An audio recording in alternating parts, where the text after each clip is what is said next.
This time we will talk about mold forming. We have some silicone molds here in front. Let's see how it works.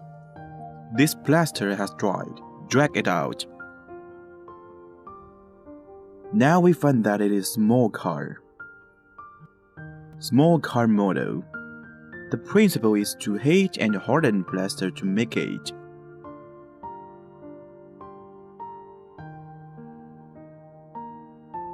The surface of this silicone is smooth, so it is easy to be separated from the mold. It is important that the upper part is relatively small, and the bottom is much bigger. We can see it. If the bottom is too small, then the silicone can't be separated. It can be separated from a small part of this bottom. It can't be made with bigger one. What's more, the principle is shared by the mold that we observe.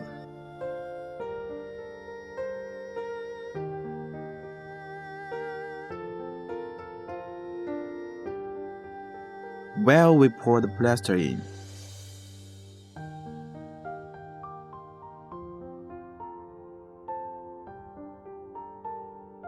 we must ensure that the plaster is well mixed. If the mixture is too thin, the plaster will be loose and be brittle. So we must make good mixture.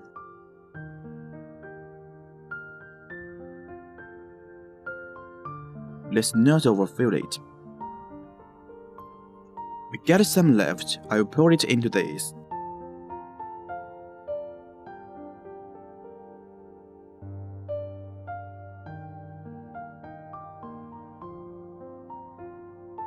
We can pat it to make it more even. This one is less and we can add some.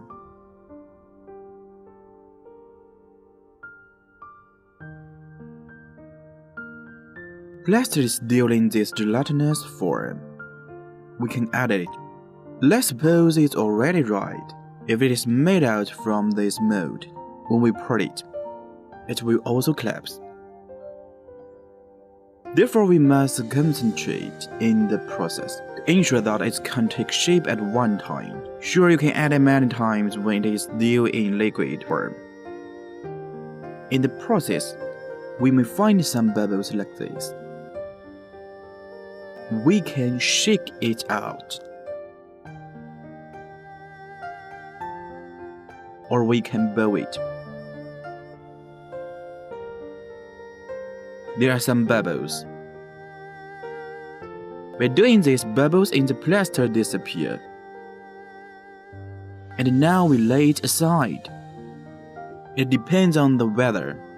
If it is in winter, we need to wait for 1 hour. If it is in summer, it can even be separated after half an hour.